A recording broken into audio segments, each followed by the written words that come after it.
ঈদুল আজহা, এটা একেবারে পৃথিবী যেদিন তৈরি হয়েছে, দুনিয়াতে আল্লাহ যখন মানুষকে পাঠানো আরম্ভ করেছে ওই সময় থেকে এই দিবসটা পালন হচ্ছে।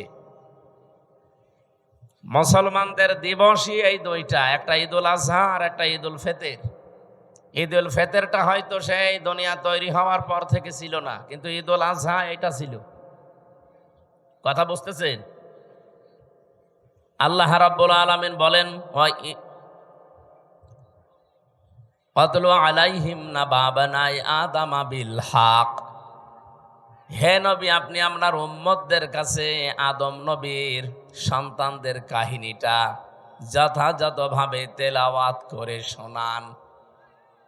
আমাদের প্রশ্ন হচ্ছে, যখনকার কাহিনী ওই সময় আমাদের পৃথিবীতে আসার কোনো খবর আছে? বলেন বলেন। মায়ের পেটেও আসি নাই, শুধুমাত্র আদম নবীর পৃষ্ঠদেশ থেকে আল্লাহ বের করে আমাদেরকে রেখে দিয়েছিলেন এতটুকুই। ওই কাহিনী এখন হাজার হাজার বছর পর আমাদেরকে আল্লাহ যথাযথভাবে শোনাতে চান কেন?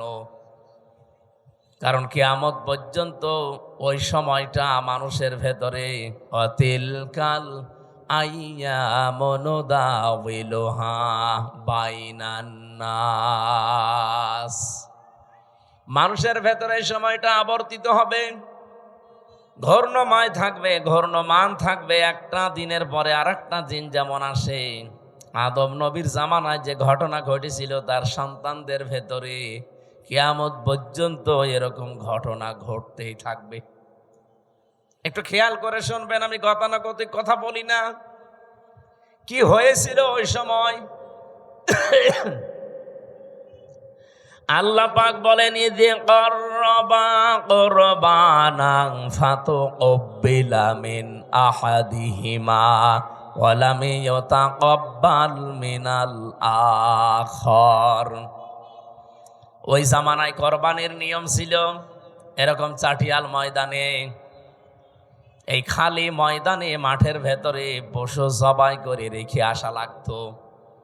যার কর্মজীবন হালাল, যার জীবন পবিত্র, যার সম্পদ হালাল, আকাশ থেকে আগুনের ঝলক এসে ওইটা পুড়িয়ে ফেলতো। এলাকার মানুষ বুঝতো যে লোকটা আসলে সৎ, এর ব্যবসা বাণিজ্য কর্মজীবন হালাল। কিন্তু যারটা আগুনের ঝলক এসে পুড়িয়ে ফেলতো না, ভাবে পড়ে থাকতো, এলাকার মানুষ বুঝতো যে আসলে 2 নাম্বার।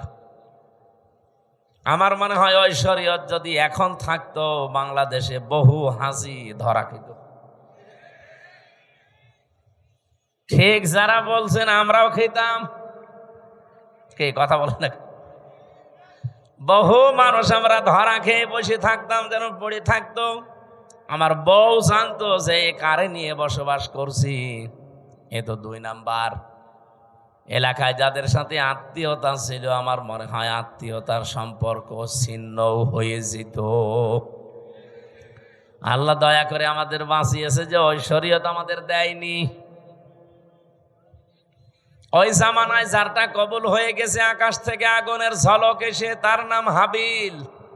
আর যারটা কবুল হয়নি ওখানে পড়েছিল, তার নাম কাবিল। আদম নবীর এই 2 সন্তান কি আছে এর ভেতরে? যারটা কবুল হয়নি এই কাবিল, ও ডাক দিয়ে বলে ক্বালা লা আকতুলান্নাকা। লামে তাকিদ নুনে সাকিলা দিয়ে ওই সেই প্রথম দিন, পৃথিবীর প্রথম দিকের কাহিনী এটা। ওই সময় কাবিল নামে এই লোকটা হাবিল নামে আল্লাহর এই বান্দাকে বলেছিল, তোরে আমি অবশ্যই মেরে ফেলবো। আমার মনে হয় এখন পৃথিবীতে ঠিক ওই জামানা চলছে। কথা বলছেন? খালি একজন বললো ঠিক, আপনারা কি কবরে আছে? কি বলছে আপনি টের পেয়েছেন? বলেন তো, ওই সময়টা যে এখন ঘুরে এসেছে কেন বললাম? আগস্টের 5 তারিখের পর থেকে আপনি একটু তাকান, এই দেশ 73টা উপরে দল কাজ করছে এই দেশে রাজনৈতিক ভাবে। কারো নিবন্ধন আছে, কারো নিবন্ধন নেই, কারো মার্কা আছে, কারো মার্কা নেই। কিন্তু বাস্তবতা কি? এই শুধুমাত্র এই 10 মাসের ব্যবধান না, এই 54 বছরে আপনি যদি বাংলাদেশ এই দেশটা সম্পর্কে একটু চিন্তা ভাবনা করে দেখেন, 73টা দল কিন্তু কাজ করছে, সবাই এই দেশের মানুষের কাছে জনপ্রিয় না। কে কথা বললেন না কেন? এদেশে এমনও দল আছে শুধু লিল্লাহি তাকবীর, আল্লাহু আকবার এই শব্দ দিয়ে যদি ডাক দেয়, এই ময়দানটা আমার মনে হয় এরকম 500 ময়দান লাগবে কালকেই। কিন্তু এই দেশে এমনও দল আছে, ওরা যদি ডাক দেয় শুধুমাত্র সভাপতি আর সেক্রেটারি ছাড়া কেউ নেই। এরকম দল নেই না? এখানে হচ্ছে না। এখানে কি সমস্যা কি? এখানে কেউ আসবেন না ভাই, যে যেখানে দাঁড়িয়ে আছেন বসে আছেন ওইভাবে থাকবেন 1 ঘন্টা। এখানে যদি কেউ আসেন সত্যি তার খবর আছে। কি বলি সেটা না বুঝে আপনি আয়োজন করেছেন কেন? লোক দেখানোর জন্যে? বলেন, আরো অ্যাক্টিভ হয়ে শুনবে। মুরব্বী এদিকে আসা যাবে না। মমতাজের মতো কোনো খেয়াল আছে এদিকে? কে ডিম মারছে, কে কি গালি দিচ্ছে, কোনো খেয়াল আছে?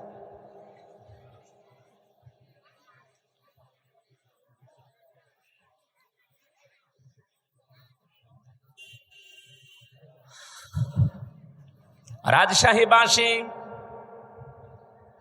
এই 54 বছরে মানুষের জন্যে নিজের ইমানের ওপরে চলতে গিয়ে কত মানুষ এই দেশে আজ জনপ্রিয় হয়ে গেছে। তাদের কথা মানুষ আর শোনে, তাদের কথা বললে মানুষ কন্দন করে। কিন্তু কিছু মানুষ যাদের ডাকে মানুষ আসে না, এ মানুষগুলো আজ ঠিক কাবিলের মতো চরিত্র নিয়ে রাস্তায় নেমেছে। ওরা বলছে, তোরে মানুষ এত ভালোবাসে কেন, তোর কাছে মানুষ এত চায় কেন, তোরই রাখবো না, তোরই মেরে ফেলবো।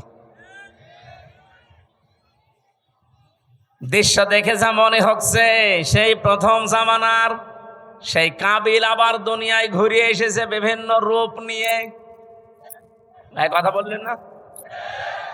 কাবিল যদি নাও আসে, কাবিলের ভাইরা এসেছে।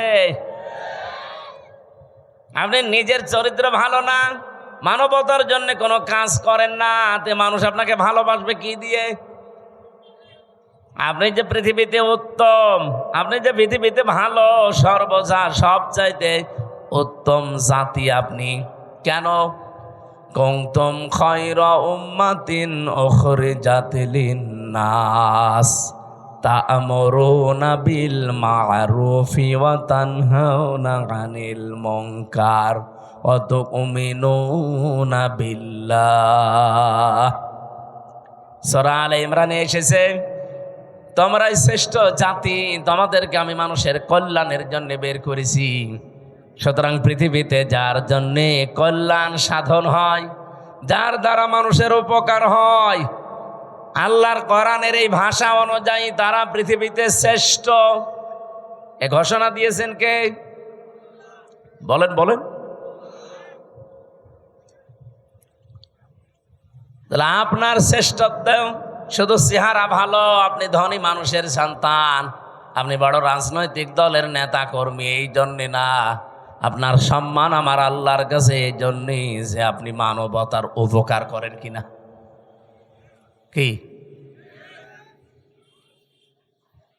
তা'মুরুনা বিল মা'রুফি ওয়া তানহাউনা আনিল মুনকার, 2টা বিষয় মাস্ট বি আপনার ভেতরে থাকতেই হবে।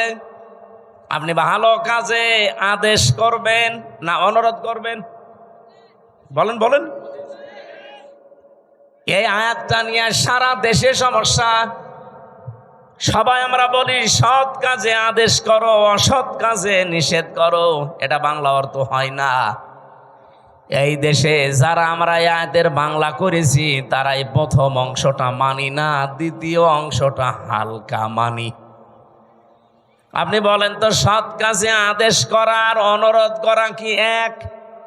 বলেন বলেন। এ বাংলাদেশে বহু মানুষ আর সৎ কাজে অনুরোধ করে। কোরআন শরীফ আপনাকে আমি ছেড়ে দিলাম, একটা আয়াত দেখান তো যেখানে আছে যে আমার বান্দারা সৎ কাজে অনুরোধ করো। আছে? যেখানেই পাবেন তা'মুরুনা বিল মারুফ অথবা ইয়ামুরুনা বিল মারুফ, আপনাকে ভালো কাজে সৎ কাজে আদেশ করা লাগবে, আর আদেশ করলে আদেশের জায়গায় থাকা লাগে। এই কথা বলে না কেন? আপনি বলেন না 54 বছর ইসলাম এই দেশে আদেশের জায়গায় আছে, অনুরোধের জায়গায় আছে। আমরা চাই ইসলামকে আদেশের জায়গায় নিয়ে যেতে। এটার জন্য যদি কোনো মানুষ বলে যে আমি আদেশ দিতে চাই ইসলাম দিয়ে, তাহলে আমার চেয়ার লাগবে, ওই চেয়ার আমি বসতে চাই। ইউসুফ নবী এটা বলেছিল, ক্বালা ইন্নী খাযাইনুল আরদি ইন্নী হাফিজুন আলিম।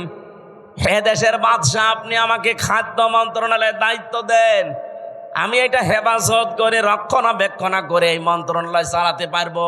তার মানে দায়িত্ব চেয়ে নেওয়া জায়েজ আছে যদি ওই রকম পরিস্থিতি তৈরি হয়। আমার মনে হয় বাংলাদেশে এখন ওই পরিস্থিতি তৈরি হয়েছে। সব জায়গায় যেহেতু চলছে 620টা বাড়ি বানানোর প্রতিযোগিতা, এই জায়গায় এখন মাওলানা মতিউর রহমান নিজামীর মতো মানুষ দরকার। লোকটা মন্ত্রী ছিল,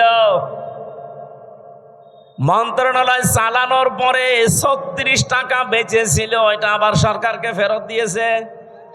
আপনি দেখান বাংলাদেশে আর একটা মন্ত্রী এরকম। আবার কি দেখতে চান, সে তো দেখিয়েই গেছে। এইরকম মানুষগুলো যদি এখনো এই দেশের দায়িত্ব চেয়ে নেয় যে আমাকে 5 বছরের জন্য দেন, দেখেন আমি কিভাবে হেফাজত করি। এর ভেতরে হয়তো একজন হবে অধ্যাপক আবুল কালাম আজাদ।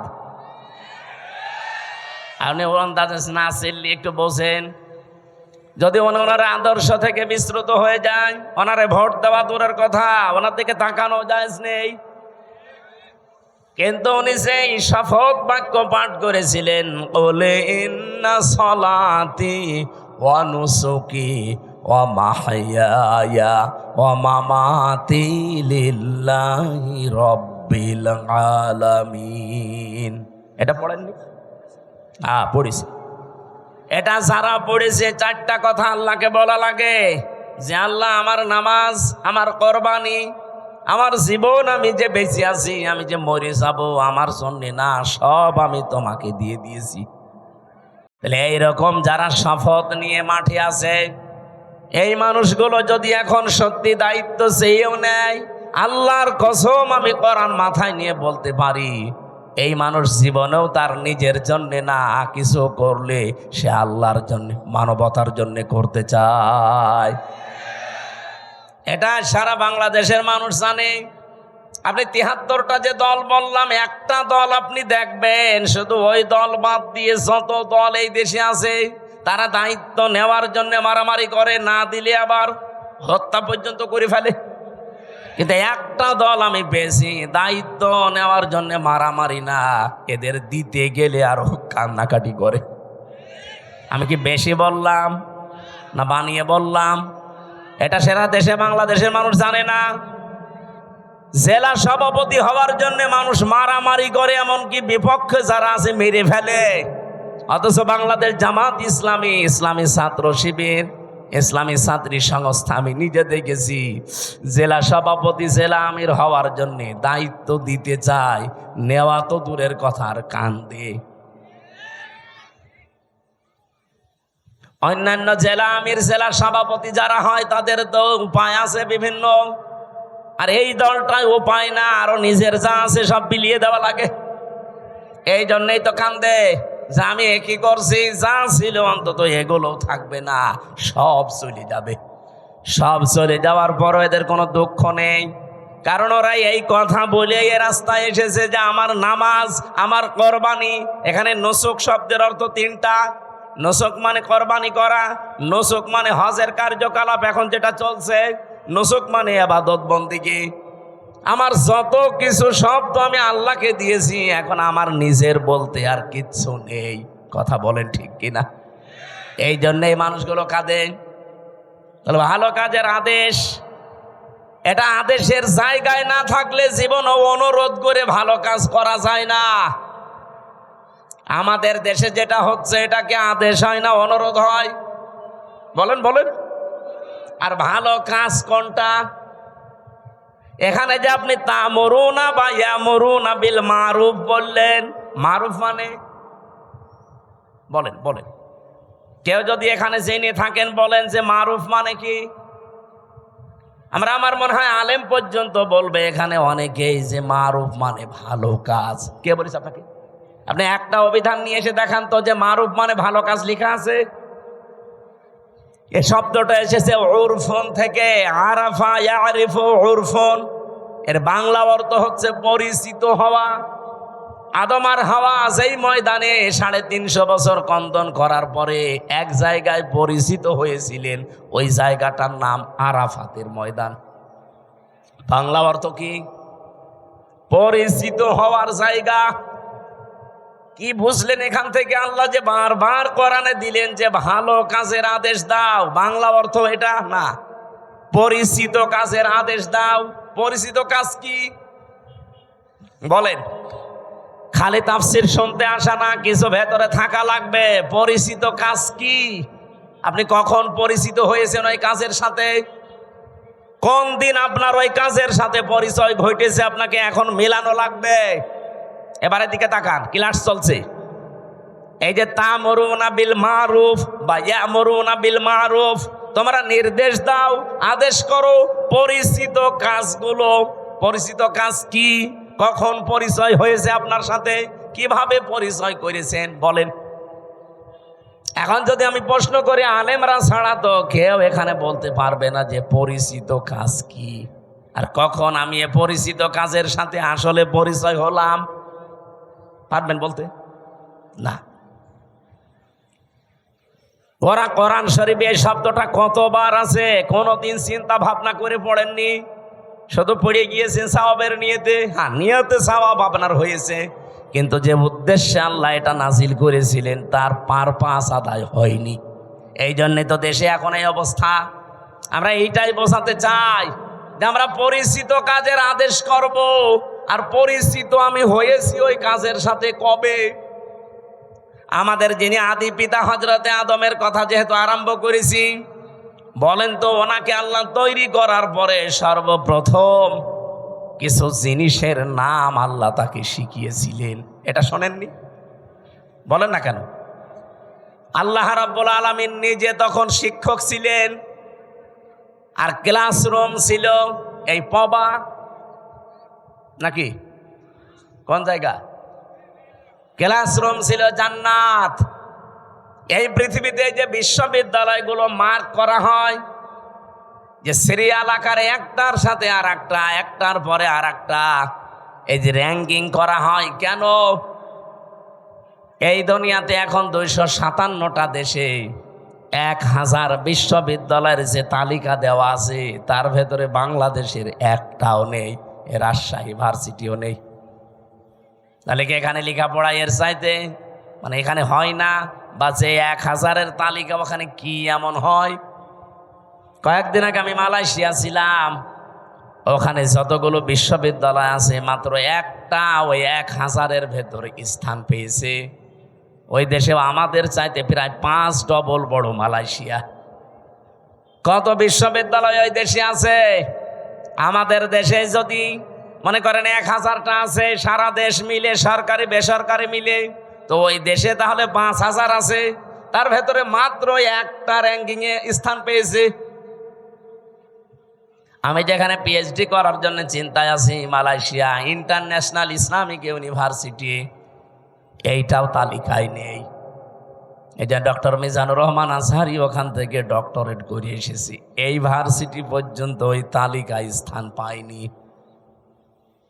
তাহলে 1 নম্বরে যেটা আছে বিশ্বে কি হয় সেখানে তার গবেষণার স্তর কোথায়, ক্লাসরুমের কি সিস্টেম। আমি বিশ্বের যতগুলো দেশে গেছি আজ পর্যন্ত, যে দেশে নামি আগে যাই বিশ্ববিদ্যালয়ে, সেখানে আগে লাইব্রেরিতে যেয়ে দেখি আসলে এখানে হয় কি। আমি যেটা বোঝাতে চাচ্ছিলাম, আল্লাহ নিজে যেহেতু ক্লাস নিয়েছেন, ক্লাসরুমের সিস্টেমটা আমাদের রাজশাহী ভার্সিটির মতো না, এই পবা কলেজের মতো না। ক্লাসরুমের জায়গাটা সরাসরি জান্নাত। কোন জায়গা বলেন বলেন? কি স্তরে তাকে আল্লাহ শেখাতে পারেন বলেন তো? গবেষণাগারে গবেষণালব্ধ বিষয় কি পরিমাণে সেখানে থাকতে পারে? কারণ শিক্ষক তো আর দুনিয়ার কেউ না, সরাসরি কে? আর ছাত্র আমির হামজা না, ছাত্র উজ্জ্বল না, ছাত্রকে আদম নবী, একজন নবী। কোনদিন ভেবেছেন যে ওই দিন আল্লাহ কি শিখিয়েছে তাকে? কোরআনে কারিম আমাদের জানাচ্ছে, ওয়াল্লামা আদামাল আসমা কুল্লাহা। এই যে ইসমের বহুবচন আসমা, আল্লাহ পাক তাকে শিখিয়েছিলেন বিভিন্ন নাম। আমরা এ পর্যন্ত জানি, আমার মনে হয় এখানে আলেম পর্যন্ত অনেকে জানে না এখানে এসএমের বহুবচন আসমা দিয়ে আল্লাহ আসলে জানাতে চেয়েছে কি। ভালো করে খেয়াল করেন, রব্বুল আলামিন এখানে এসএমের বহুবচন আসমা দিয়ে জানাতে চাননি যে আদম, দুনিয়াতে তোমাকে আমি পাঠাবো, আলু, পটল, ঝিঙা, ফুল, কদু এরকম কিছু জিনিসের নাম আমি কি তোমাকে শিখিয়ে দিলাম? এটা বলেছিলেন? বলেন বলেন। আর এটা যদি বইলেও থাকে, আপনার কি মনে হয় যে এরকম কিছু এইরকম ক্লাসে শিখাতে পারে? এটা কি 1 2 3 4 এর ক্লাস? বলেন এই ক্লাস কি নার্সারি পেলে কেজি 1 এর ক্লাস? ক্লাস হচ্ছে কত হায়ার, সরাসরি আল্লাহ নিজের শিক্ষক।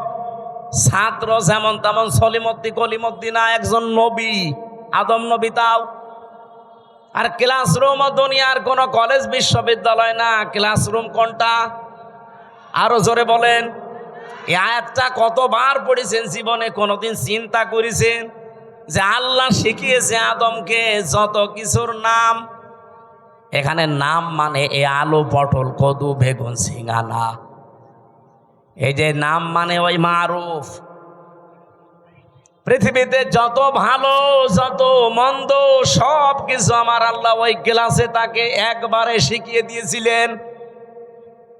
যত ন্যায় কাজের আদেশ, যত অন্যায় কাজের বাধা সিস্টেম হতে পারে কি কি, সবগুলো আল্লাহ আমারু বিল মারুফ নাহি আনিল মুনকার এর ভেতরে শিখিয়েছিলেন। ক্লাসরুম ওই একদিন। এবার প্রশ্ন আসতে পারে, তাহলে আমাদের জন্য কেন তা'মুরুনা বিল মারুফ? আছে, কারণ ওই দিন আমরা আদম নবীর পিঠে ছিলাম। ওই দেখো দা রব্বুকা মিন বানি আদম মিন যুহুরিহিম যুররিয়াতাহুম।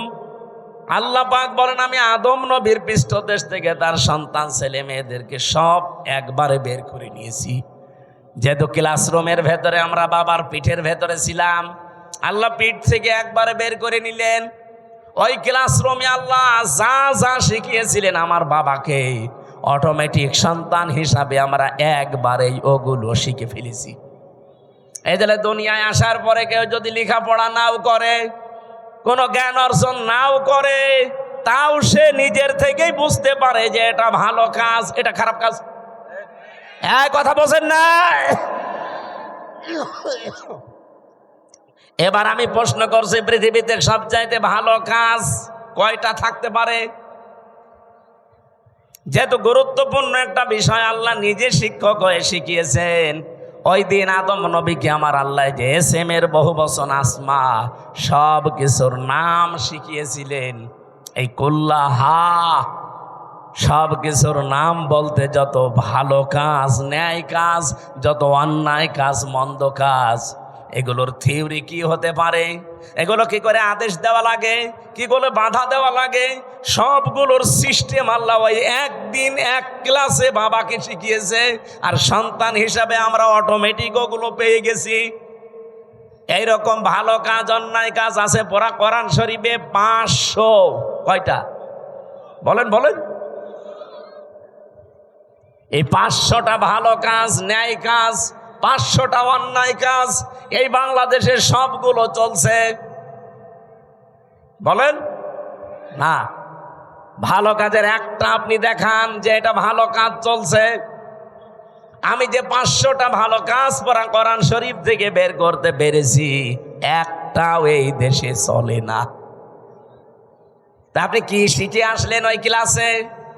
আপনি যে উত্তম, এই পৃথিবীতে শ্রেষ্ঠ, কুনতুম খায়রা উম্মাতিন উখরিজাত লিন-নাস, আপনাকে বের করাই হয়েছে মানুষের কল্যাণের জন্য।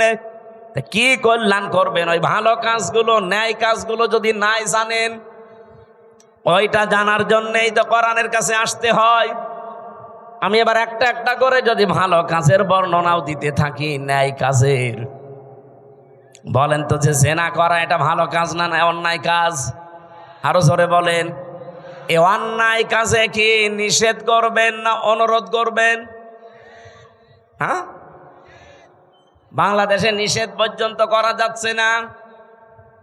আজ যারা নারী সংস্কারের নাম নিয়ে, সমান অধিকারের নাম নিয়ে ঢাকার রাজপথে পিঠ পেট সব খুলে যে আমরা সমান অধিকার চাই, এই কথা যারা বলছে, বলেন এরা প্রত্যেকেই বেশ্যা কিনা?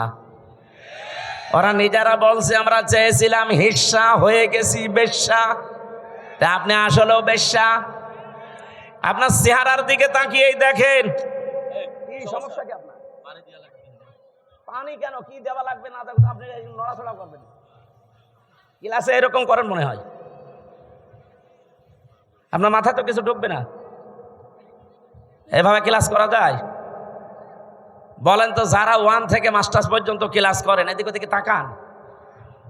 কি বলছে ওটা আত্মস্থ করা লাগবে না? সারা জীবন খালি মারুফ মারুফ শুনেছেন, মারুফের বাংলা অর্থ জিজ্ঞাসা করলেও বলতে পারছেন না। কি ক্লাস করছেন আপনি? 500টা এরকম ন্যায় কাজ আছে কোরআনে, 500টা অন্যায় কাজ আছে, একটাও জানি না। খালি তা'মুরুনা বিল মারুফ তানহাউনা আনিল মুনকার শুনে যাচ্ছে, সে জন্মের পর থেকে আমল শুনছি। অথচ এটার সাথে পরিচিত হয়েছি কবে আমরা তাও জানি না। কিভাবে হয়েছি আমরা তাও জানি না। আজ আমরা যে শ্রেষ্ঠ জাতি পৃথিবীতে, কেন শ্রেষ্ঠ হলাম তাও জানি না। যার কারণে শ্রেষ্ঠ ওইটাই নেই, আপনি আন্দাজে দাবি করলে হবে?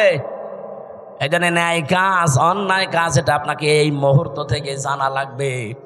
আমি নিজে আমার প্র্যাকটিক্যাল লাইফে দেখলাম, জেলে যাওয়ার আগে আমি 20 সালে গ্রামে একটা জেনা হয়েছিল। 2 জনই বিবাহিত এবং বিবাহিতা, তাদের সাক্ষী এবং প্রমাণও 4 জন ধরা পড়ে গেছে। কলমের মাথার ভেতরে যেমন মাথা দিলে যা অবস্থা, ঠিক ওই অবস্থায় তাদেরকে ধরে ফেলেছে। কয়জন? 4 জন সাক্ষী আছে পুরা। আমার কাছে এসে বলছে, হুজুর এই যে জেনা করেছে এরা, আপনি বিচার কি করবেন, একটা ফতোয়া দেন। আমি কি ফতোয়া বানাবো? বলেন বলেন। সূরা নূরের ভেতরে আছে, যদি বিবাহিতা এবং বিবাহিত কোন নারী পুরুষ জেনা করে, আর যদি সাক্ষ্য প্রমাণ হয়ে যায় 4 জন, কয়জন?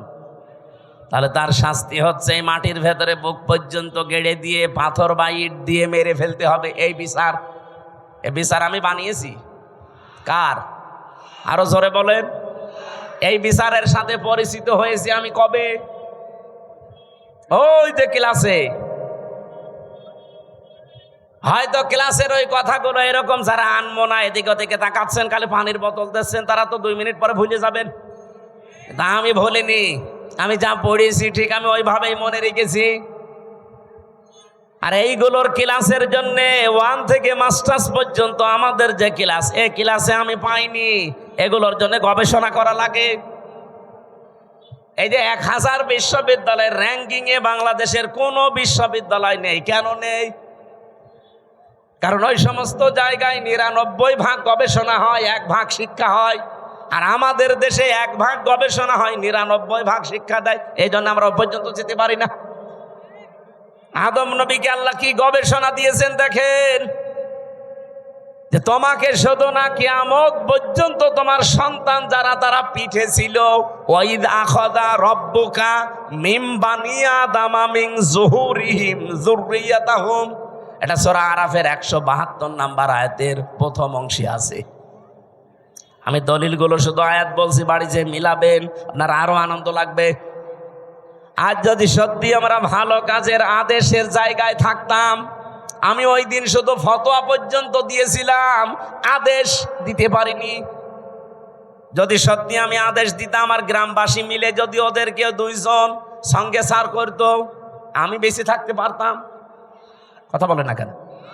পুলিশ তার পরের দিন ওদের সঙ্গে সার করার আগে আমার সঙ্গে সার করতো, বলতো হুজুর ফতোয়া দিয়েছেন ঠিক আছে, কার্যকর করলেন কেন? এদেশে কোরআনের আইন চলে। আমি কি বলতাম? চলে না, তাহলে আপনাকেই দেখি আসেন সঙ্গে সার করি। অথচ এই কাজটার সাথে আমি পরিচিত হয়েছে কি 5 বছর 10 বছর আগে। কবে? ওই দুনিয়া যেদিন তৈরি করেন আমার পিতা আদি পিতাকে, সেই দিন থেকে আমি পরিচিত। এই জন্য দুনিয়ায় যারা আসে ও লেখাপড়া জানে না, কোনো ভার্সিটি কলেজে বিশ্ববিদ্যালয়ে কোনো জায়গায় পড়েনি, স্কুলের বারান্দায় যায়নি, তারপরও ভালো কাজ কোনটা অন্যায় কোনটা সে ভেতর থেকে আসে না। সে নিজের থেকে বলতে পারে না যে না এটা অন্যায় কাজ এটা ভালো কাজ। তো এটা আপনি শিখলেন কোন থেকে? এর সাথে পরিচিত হয়েছেন আপনি ওই ক্লাস থেকে। এই জন্য দুনিয়ায় যত অন্যায় কাজ আছে, এই অন্যায় কাজের সাথে পরিচয় আমাদের আজকে না কালকে না, বহুদিন আগের। এই অন্যায় কাজগুলো বন্ধ করার জন্য যেখানে থাকা লাগে, আর 54 বছরও আমরা সেখানে যেতে পারি নাই, এই জন্য কোনো অন্যায় বন্ধ হয় না। ওই জায়গায় যাওয়ার জন্য আজ বাংলাদেশ চেষ্টা করছে যে ওখানে যদি যেতে পারি, ভালো কাজ কোনটা ও মন্দ কাজ কোনটা ঠিক আমি তো আগেই জানি, ওগুলো শুধু এখন বাস্তবতায় রূপ দেব। আমি বললাম যাদেরকে যে ভালো কাজে বাংলাদেশে আদেশ নেই, অনুরোধ আছে, একদল আবার বলবে হুজুর আপনি আমাদেরকে খোঁচা দিলেন। আপনাদের খোঁচা দিয়েছি? আপনি তো আদেশ করতে জীবনেও পারেন না, আপনি তো অনুরোধ করেন চলো ভাই সলিমুদ্দিন নামাজ পড়তে যায়। এটা কি আদেশ না অনুরোধ? বলেন বলেন। ইসলামের কোন কাজ অনুরোধ আছে? নেই। সব কাজ ডু ইট, এটা কর, এইরকম আদেশ। এবার আসেন ওয়ায়ানহাউনা আনিল মুনকার, যারা অন্যায় কাজে বাধা দেয়। আমরা বলি যে অন্যায় কাজে নিষেধ করে, কে বলেছে আপনাকে? অন্যায় কাজে এখানে বাধা দেওয়ার নিষেধ করা এক জিনিস না। ও বাবা সলিমুদ্দিন এ গাছটা কেটো না, এটা নিষেধ করলাম। কিন্তু এটা যদি বাধা দিতে হয়, তাহলে যে ওই গাছ কাটবে তার চাইতে আমার শক্তিশালী হওয়া লাগবে। এক কথা বলেন না কেন? এদেশে এরকম শক্তিশালী জায়গায় আমরা আছি। তাহলে চাঁদাবাজি যারা করে, এখানে যে যদি বলে ভাই না এ কাজ ভালো না, আস্তাগফিরুল্লাহ, ও বলবে রাখেন আপনার আস্তাগফিরুল্লাহ, টাকা দেন। আমরা আজ অন্যায় বন্ধ করার জন্য যে বাধার প্রাচীর তৈরি করা দরকার, যে সিস্টেমগুলোতে যাওয়া দরকার, ওই লাইনে আমরা নেই। এই জন্যে আজ এই দেশে কোনো অন্যায় এখনো পর্যন্ত বন্ধ নেই, প্রকাশ্যে গোপনে চলছে। আমার কুষ্টিয়াতে কালকে কুমারখালী থানায় গাছি কালুর চম্পাবতীর গান হয়তো অর্ধ উলঙ্গ নাচ, এগুলো চলছে আবহমান কাল থেকে। এবার বাংলাদেশ জামাত ইসলামী না, আমাদের এই থানায় এই এরিয়ার ভেতরে এই গনার কাজ আমরা করতে দেব না। নিষেধ শুধু না, বাধার প্রাচীর তৈরি করেছি, প্রতিবন্ধকতা সৃষ্টি করেছি। এখন এদের চাইতে যারা আরেকটু উপরে আছে বসে কি এই দুই দল লেগে গেছে। কালকে হাসপাতালে দেখেন কত মানুষ ভর্তি। আমার তো মনে হচ্ছে এখনো পর্যন্ত দেশে কেউ হাবিল কেউ কাবিল কাজ করছে। এ রাজশাহীতে নদী নেই, কি নাম কি? পদ্মা। পদ্মায় যে স্রোত চলে, আমি আর আবুল কালাম আজাদ সাহেব যদি বলি এই স্রোত বন্ধ হয়ে যা, সূরা ফাতিহা পড়ে ফু দিয়ে দিলাম, হবে? আবুল কালাম আজাদ আর আমির হামজান আমাদের বাবারা আসলেও হবে না। কাবা শরীফের ইমাম এনে কাজ করেন, তাও হবে না। এই স্রোত বন্ধ করার জন্য প্রাচীর দেওয়া লাগবে, বাঁধ দেওয়া লাগবে, প্রতিবন্ধকতা সৃষ্টি করা লাগবে। এটা বুঝেছেন? এটা বুঝেছেন? 500 অন্যায় কাজ চলছে এই দেশে এখনো পর্যন্ত, একটাও বন্ধ করার জন্য সে বাধার প্রাচীর নেই, বাঁধ নেই। এমনকি আমরা যে এখানে শক্তিশালী হয়ে দাঁড়াবো সেই পর্যায়ে এখনো যেতে পারিনি। তে আমরা উত্তম হলাম কি দিয়ে? এই দুইটা করার পরে অতুকমিনুনা বিল্লাহ, যারা আল্লাহর উপরে ঈমান আনে, এগুলোর 3 নাম্বারে আমরা ওইটা নিয়ে বসে আছি। আল্লাহ তুমি একজন আসো, তা আল্লাহ একজন আসো এ কথা তো আবু জেহেলও বলতো। কি আপনি কি মনে করেন যে আবু জেহেল কোনোদিন বলে না যে আল্লাহ একজন আছে? না, ও প্রতিদিন বলতো। কাবা শরীফে বদরের ময়দানে যাওয়ার আগে কাবার গিলাফ ধরে বলছে, আল্লাহ তুমি একজন আছো আমি জানি। আজকে মোহাম্মদের বিরুদ্ধে অস্ত্র নিয়ে যাচ্ছি যুদ্ধ করার জন্য বদরের ময়দানে, সত্যের পক্ষে যে আছে তাকে তুমি বিজয় দিও। ওর দোয়াও কবুল হয়ে গেছে, কারণ ও তো সত্যের পক্ষে ছিল। বলেন বলেন। তা আপনি যদি মনে করেন এই প্রথম দুইটা তা'মুরুনা বিল মারুফ নেই, তানহাউনা আনিল মুনকার নেই, তুমিনুনা বিল্লাহ করে বসে আছেন, প্রথম দুইটা মানা লাগবে না? আমরা যে শ্রেষ্ঠ, এই শ্রেষ্ঠত্বের কারণ এইগুলো। আজ এই জায়গাগুলোতে যাবার জন্য ইসলামপন্থী যারা, তারা যদি চেষ্টা করে, যদি কেউ খারাপ মনে করেন যে এদের রাজনীতি করার শখ, এদেরও চেয়ারের লোভ, এরা চেয়ারে যেতে চায় আপনার মতো 620টা বাড়ি বানানোর জন্য না, এরা যেতে চায় এই দেশের মানুষের ভাগ্য উন্নয়ন করার জন্য। এদের যদি এরকম শখ থাকে যে আমি 620টা বাড়ি বানাবো, একটাও ভোট দেবে না।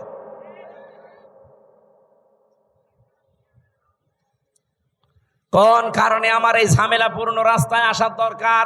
আমার কোনো দরকার ছিল না। আমি আমার নিজেরটা বলছি, কালাম ভাই তার নিজেরটা বলুক। সারা জীবন ছাত্র ছাত্রী পড়িয়েছে, অধ্যাপক ছিল, জীবনের শেষ বয়সে এসেছে পেনশন পাবে, 25, 30, 40, 50 লাখ টাকা পাবে। যা জীবন আর বাকি আছে আরামে খেয়ে চলে যেতে বাধ্য। কোন কারণে এই রক্ত পিচ্ছিল পথে এই মানুষের ঝামেলাপূর্ণ জায়গায় আসা লাগবে বলেন? আল্লাহ আমার যা দিয়েছে, আমার বাবার যা আছে, আমি মরণ পর্যন্ত যদি আরামে থাকতে চাই কোনো অসুবিধা নেই। কোন কারণে আমার এই রক্ত পিচ্ছিল পথে মানুষের এই গালি গালাজ, অপমান, অপদস্থের পথে আসা লাগবে? আমি দেখতে পাচ্ছি এই রাস্তাগুলোই না আসলে যারা আছে এরা একটাও এই রাস্তা ঠিক রাখবে না, রাস্তাও খেয়ে ফেলবে। এ কারণে আমাদের আশা লাগছে।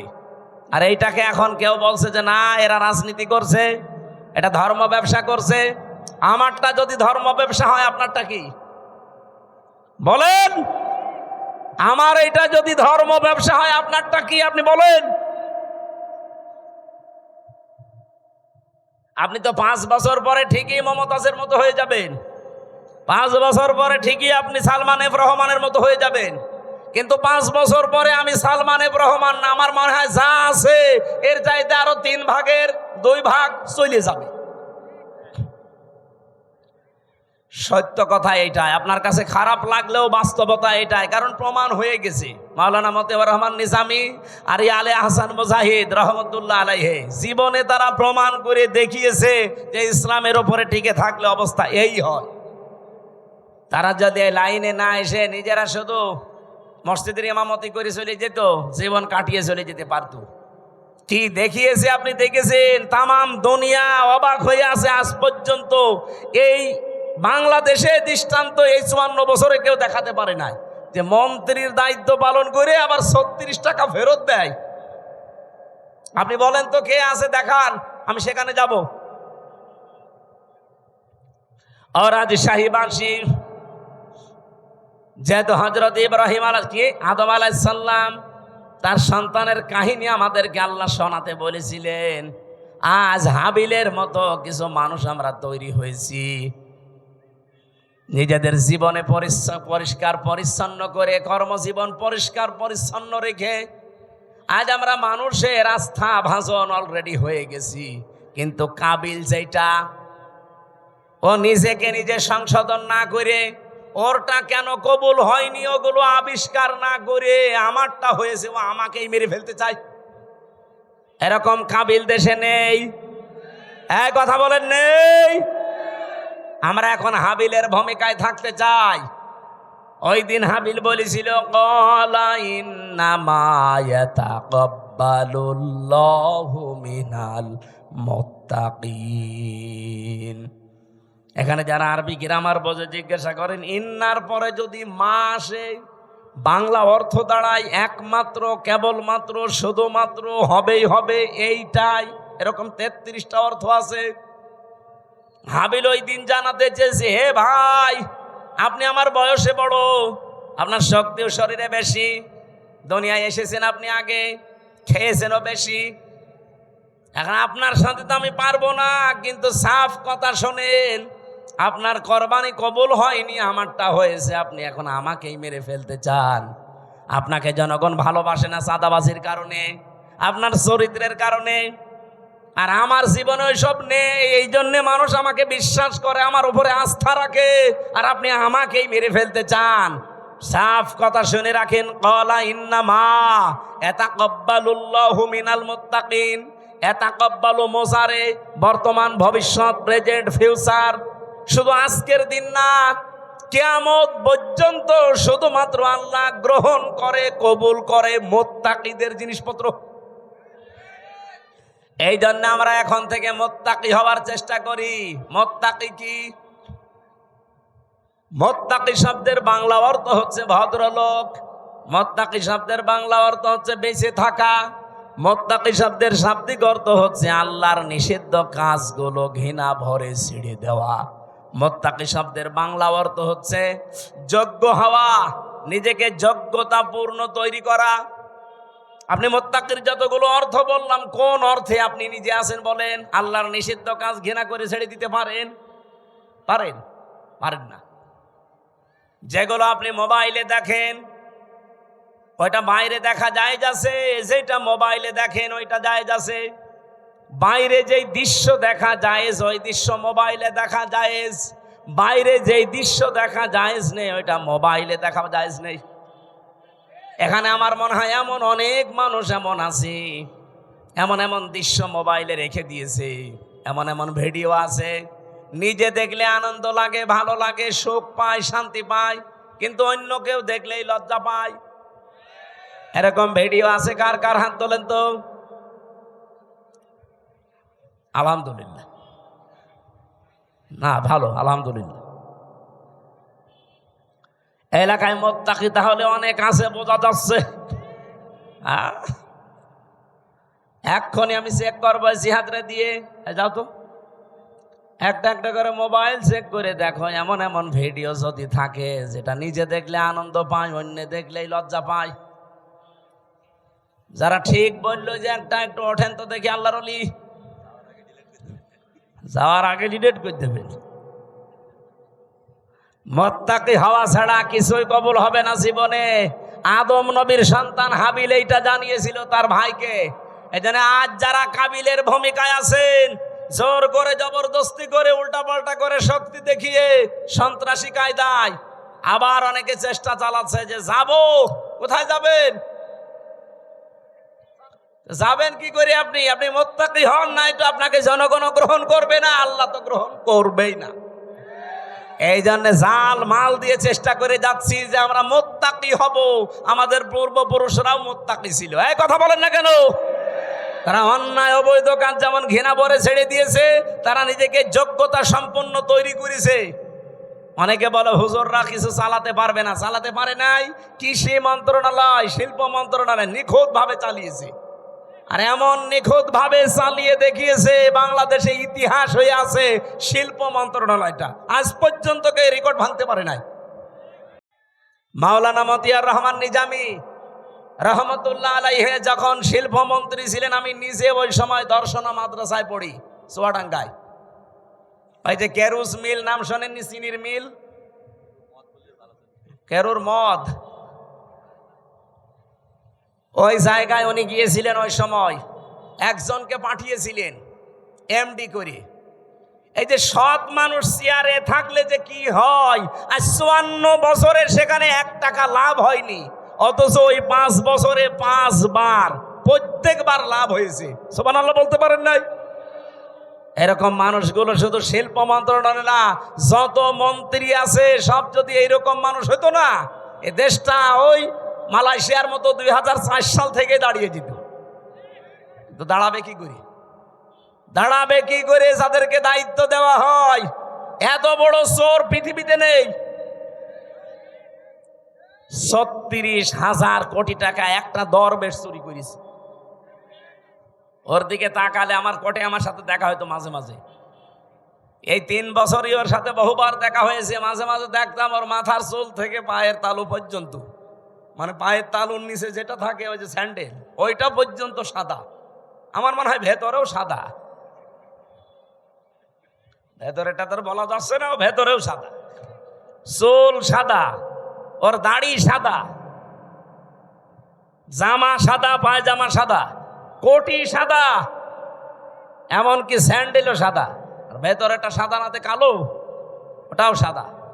কিন্তু একটা জিনিস ছিল একেবারে কালো কুচকুচে, মনটা। এক কথা বলেন না কেন? এই শয়তান বলেছে যে কোরআনের সমস্যা আছে। ওর তো ফাঁসি হওয়ার দরকার ছিল ওই সময়।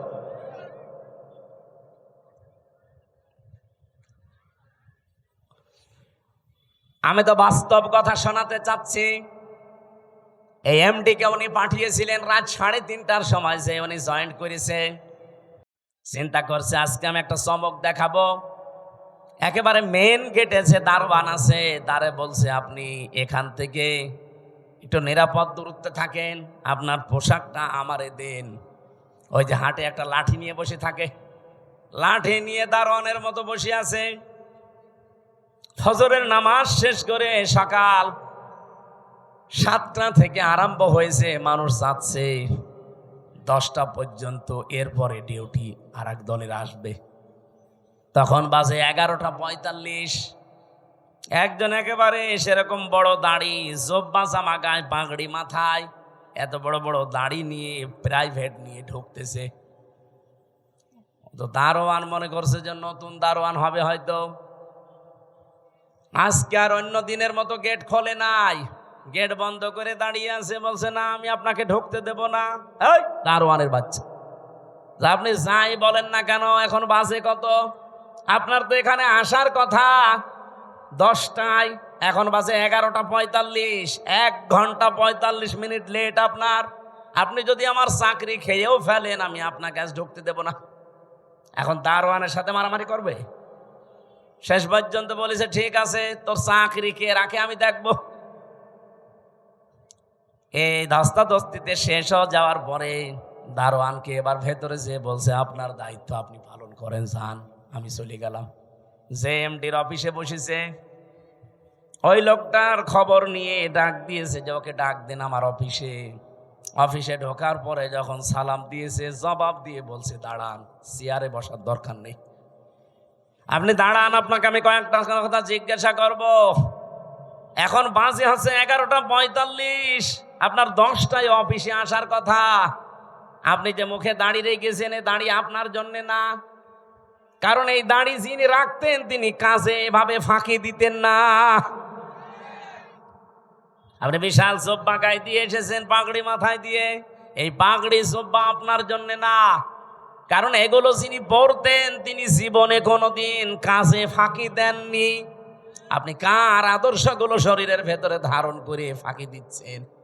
আপনি 10টা থেকে 4টা পর্যন্ত ডিউটি করবেন, এইটা আপনার ইবাদত। কথা বলে না কেন? আর আপনি 11:45, 1 ঘন্টা 45 মিনিট লেট। মাসের পরে তো ঠিকই বেতন নিয়ে নেবেন। আপনার বেতন হালাল হয় কি করে? আপনার নামাজ হয় কি করে? আপনার দাড়ি রাখা আপনার জন্য না, কেটে ফেলেন দাড়ি। ওই বছরে লাভ হয়েছিল এই দেশে চিনির মিলে, ওই প্রথম শুরু হয়েছে। এই যে ডিউটিগুলো সঠিকভাবে পালন করা, কোনো জিনিসে ভেজাল না দেওয়া, চুরি চামারি বন্ধ হওয়া, বিশেষ করে দুর্নীতি আর কোনো জায়গায় নেই, সবাই টাইট হয়ে গেছে। ওরে বাবা কি কঠিন মানুষ! 1 বার 2 বার 3 বার সিগন্যাল দেয়, 3 বারের পরে যদি সংশোধন না হয় জনমের মতো ওরে বিদায় করে দেয়। একবারে ভয় দেখিয়েছে, সারা দেশে যত চিনির মিল সব টাইট হয়ে গেছে। কারণ ওনার উপরে যে আছে, যিনি পাঠিয়েছেন তিনি তো সাধারণ মানুষ না, মাওলানা নিজামী সরাসরি পাঠিয়েছে ওনারে। বলেন তো যে এই বাংলাদেশে যে ইতিহাস তৈরি করে গেল, এখন যদি আবার ওই রকম আমরা তৈরি করে দিতে পারি, আল্লাহর কসম আমি দিয়ে বলতে পারি বাংলাদেশ ও মালয়েশিয়া সিঙ্গাপুরের মতো দাঁড়িয়ে যাবে। মালয়েশিয়া দাঁড়িয়েছে 2004 সালের পর থেকে, সিঙ্গাপুরও দাঁড়িয়েছে 2004 সালের পর থেকে, পাশাপাশি দেশ। আমি ঘুরে আসলাম কয়েকদিন আগে। এ বাংলাদেশের চাইতে কত ছোট সিঙ্গাপুর জানেন? এ রাজশাহী জেলা আমার মনে হয় এই মাথা থেকে ওই মাথা 70-80 কিলোমিটার হবে না। হবে না? কত? 80 কিলোমিটার এই জেলাটা, এ মাথা থেকে ও মাথা। অথচ সিঙ্গাপুর একটা দেশ, মাত্র 42 কিলো এই মাথা ও মাথা, চারিদিকে সাগর, মাছ বিক্রি করে খেত ওরা। কি অবস্থায় দাঁড়িয়েছে সিঙ্গাপুর আজ! 257টা দেশের ভেতরে যদি 10টা দেশ গণনা করেন, সিঙ্গাপুর একটা ধরা লাগবে। এ পর্যায়ে তারা গেছে শুধুমাত্র এই সৎ নেতৃত্বের কারণে। তারপরও তো তারা আল্লাহর আইন মানে না, শুধু যা আইন বানিয়েছে ওইটাই পঙ্খানো মানে, এই কারণে দাঁড়িয়েছে। আর আমরা শুধুমাত্র নিজেদের আইন না, এই দেশে যদি ইসলাম আসে পুরাটা চলবে আল্লাহর আইন। হ্যাঁ বলেন বলেন, 56,000 বর্গ মাইল পুরাটা চলবে কার আইন? আরো জোরে বলেন, কয়টা? 500। ওই যে পরিচিত যে বিষয়গুলো আদম নবী থেকে, ওই বিষয়গুলো আসবে পরিচিত, সব একটা একটা করে ব্যক্তি, পরিবার, সমাজ, রাষ্ট্রে কায়েম হয়ে যাবে 500। আর অন্যায় 500। সৎ কাজে আদেশ দেবে, অন্যায় কাজে নিষেধ করবে। এই প্রতিশ্রুতি ওনারা দিয়েছে। অন্য দলের ভেতরে যদি এই প্রতিশ্রুতি থাকে যে আল্লাযীনা ইম্মাক্কান্নাহুম ফিল আরদি আকামুস সালাত ওয়া আতাবুজ যাকাত ওয়া আমারু বিল মারুফ ওয়া নাহাউ আনিল মুনকার ওয়ালিল্লাহি আকিবাতুল উমুর, যেই দলের কর্মসূচিতে এই 4টা আছে আপনি তাকে এবার ভোট দেবেন, সে যেই হোক। আমি কারো দলে বিদলে নাই, এই 4টা কর্মসূচি যার কাছে পাবেন তাকে এবার ভোট দেবেন। আর আমি যেহেতু নিজে দেখতেছি এই মানুষগুলো এই গ্যারান্টির উপরে আছে, এরা কথা দিয়েছে যদি ইসলাম এদেশের সংসদে যায় প্রথমেই তারা নামাজের বিল আনবে। ওনারা জিজ্ঞাসা করেন, যদি বলেন না আমি নামাজের বিল প্রথমে আনবো না, আমি সুদের বিল আনবো, ওরা একটা ভোটও দেবেন না। 2 নম্বরে ওরা যাকাতের বিল কায়েম করবে, যে যাকাত ভিত্তিক অর্থনীতি কায়েম হবে এখন থেকে। 3 নম্বরে ভালো কাজ, যেটা পরিচিত কাজ, ওগুলো জারি হবে, এগুলো আদেশ হবে আইনের মাধ্যমে। আর অন্যায় যতগুলো আছে অন্যায় সব বন্ধ হবে, বাধার প্রাচীর তৈরি করা হবে। এটা যদি আজ বাংলাদেশে ইসলাম থাকতো, কুমারখালী এই গাজী কালুর চম্পাবতীর এই অর্ধ উলঙ্গ নাচের অনুমতি দিত, এটার জন্য মারামারি হতো, আইন পাশ করে সব অন্যায় কাজগুলো বন্ধ করে দিত। এই জন্য আমরা চাচ্ছি আপনারা যা ভুল বোঝেন বা ভুল বোঝান, এই যে রাজশাহী অঞ্চলের এ পাশে কালকে আমার মাহফিল যেখানে আছে চাঁপাইনবাবগঞ্জ, 2 জন বিশাল বিশাল মুফতি আছে, স্বামী আর স্ত্রী 2 জনই মুফতি, ভারতের কামান, এরা মুজাদ্দেদে জামান। কি ফতোয়া দিচ্ছে দেখেছেন? এরা কোনোদিন 24-এর কথা বলে না, এরা শুধু কথা বললে 71, 47, 52 কথা বলছে না কেন? আরো কিছু তৈরি হয়েছে তাদের মুরিদ, এই পাবনার একটা হাবিব ঘোষণা দিয়েছে এই পাবনা জেলার 8ঘরিয়ায় জামাত ইসলামের কোন মানুষ আযানও দিতে পারবে না, নামাজও পড়াতে পারবে না। তা আপনি ঘোষণা দিয়েই শেষ করে দিলে হবে? আপনি নিজে নামাজ পড়াতে পারবেন? আজকে একজনের নামাজ দেখলাম, কি সূরা পড়ছে গো, মনে হচ্ছে জিবরাইল নতুন নাজিল করছে, আলাম তারা কাইফা ফালা রব্বুকা বিয়াস। তাও তো আমি ভালো করে পড়ছি, এটা শোনান তো। কি তেলাওয়াত, আমার মনে হয় দাঁত মুখ ভেঙে যাবে। এই কথা যে বলতে পারে আমার মনে হয় তারে এখন থেকে ইমামতির জায়গায় দাঁড় করিয়ে দেওয়া লাগবে। আর ওই যে আর এক চাপাবাজ যেটা ডিম খাচ্ছে, আচ্ছা আমার বুখারী শরীফ, কোরআন শরীফ সব পড়া শেষ, হ্যাঁ পুরাটা চাপাবাজি। এই বহু চাপাবাজ এই দেশে এখনো আছে গোপনে, আর প্রকাশ্যেও অনেকে 24-এর কথা বলে না, কথা বললেই 71, কথা বললেই 52, কথা বললেই 47। আরে ভাই 71, 52, 47 আমরা কেউ ছিলাম না, আমরা ছিলাম 24-এ। এই যে মে মাস চলছে, আজকে 22 তারিখ, এই সামনে মাসের 10 তারিখে জুন মাসের এই দেশে জুলাই ঘোষণাপত্র অলরেডি প্রকাশ করা হবে।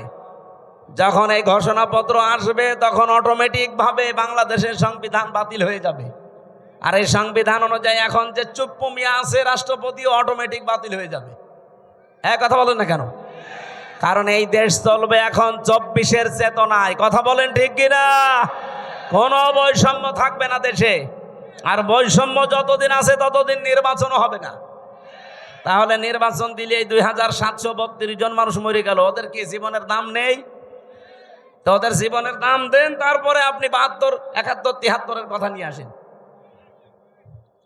আমরাও 71-কে সম্মান করি, 52-কে সম্মান করি, 47-কে সম্মান করি, কিন্তু না, সবচাইতে বড় সম্মানের জায়গা এখন আমি যেহেতু দেখেছি নিজে 24 কথা বলেন না কেন?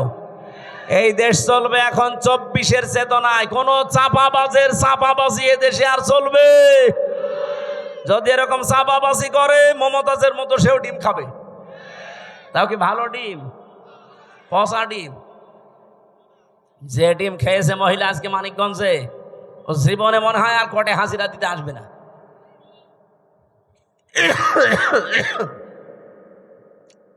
আমার ভাইরা, এই জন্য আমাদের সতর্কতার বিষয় হচ্ছে আমরা এখন কাবিলের মতো না, আমরা এখন হাবিলের মতো অবস্থানে যাব। ভাই যা করেন করেন, আপনার ওই পায়ে পা দিয়ে ঝগড়া করতে চান, আমি এখন ঝগড়ার ভেতরে নেই। আমি আছি আমাকে সংশোধন করে জনগণের সামনে আস্থা ভাষণ হিসাবে তৈরি করা। কারণ আমি চাই এই পৃথিবীতে আমারটা যেমন কবুল হচ্ছে, আমার আন্ডারে যারা থাকবে তাদেরটাও যেন আল্লাহর দরবারে কবুল হয়। আর আপনি আমাকে মেরে ফেলার জন্যে উঠে পড়ে লেগেছেন। লাইম বাসাত্তা ইলাইয়া ইয়াদা কালি তাকতুলানি মা নাবি বাসিতি ইয়াদিয়া ইলাই কালি আকতুলাক ইন্নী আখাফুল্লাহ রাব্বাল আলামিন। কি গুরুত্বপূর্ণ কথা ওই দিন হাবিল বলিস। আল্লাহ হাবিলের এই কথাগুলো আমাদের জীবনে মেনে চলার তৌফিক দেন, বলেন আমিন। আমরা সূরা মারইয়ামের 41 থেকে তেলাওয়াত আরম্ভ করেছি। তেলাওয়াত কিন্তু আয়াত থেকে তাফসীর আকারে কথা বল না, সময় বেশি হয়ে যাচ্ছে, একটু সময় দেন আমার। আজকে যেহেতু মাহফিল আজকে একটা, তো এই জন্য একটু বেশি সময় নিচ্ছি। মাহফিল যতক্ষণ চলে আয়াতটা শেষ না হতে থাকবেন মোনাজাতের পরে। আমার এই যে গাড়ি আছে, এটা আমার গাড়ি না, এই গাড়ি থেকে আমার লিখিত যে বইগুলো আছে মেয়েদের ওপরে পুরুষদের ওপরে, ওটা নিয়ে যেয়ে পড়বেন। বই মানুষকে ঠকায় না, পড়বেন, আপনার ভাগ্য খুলবে ইনশাল্লাহ। জবান খোলে সূরা মরিয়মের 41 নম্বর আয়াত, এখান থেকে আমরা আরম্ভ করব। যেহেতু সামনে আর 15 দিন পরে গুরুত্বপূর্ণ যে দিবসটা, এই দিবসটা আদম নবী থেকে যদিও আরম্ভ হয়েছে, কিন্তু আমরা সুন্নত হিসাবে পশু জবাই করার এই নিয়ম পেয়েছি আমাদের জাতির পিতা ইব্রাহিম আলাইহিস সালাম থেকে। সেখান থেকে এখন আমরা আরম্ভ করছি। প্রথম অংশ শেষ, দ্বিতীয় অংশ শুরু হচ্ছে। ওয়াযকুর ফিল কিতাবি ইব্রাহিম। আল্লাহ পাক বলেন আলোচনা করো, বর্ণনা করো। কিতাবের ভেতরে আমি ইব্রাহিম আলাইহিস সালামের যে কাহিনী বর্ণনা করেছিলাম, এইটা আপনি আপনার উম্মতদের কাছে বর্ণনা করেন। ইন্নাহু কানা সিদ্দীকান নাবিয়্যা। নিশ্চয় সে ছিল একদিকে সত্যবাদী আর একদিকে নবী। এটা বাংলা অর্থ ছিল আয়াতের। এবার আমরা তাফসিরে যাচ্ছি। সূরার নাম সূরা মারইয়াম। কি নাম বলেন বলেন? অনেকে বলে সূরা মরিয়ম, না, মরিয়ম বলে কোনো শব্দ কোরআনে নেই। কোরআনে আছে সূরা মারইয়াম। মারইয়াম বলেন বলেন। কিয়ামতের ময়দানে এই নামটা এত দামি নাম।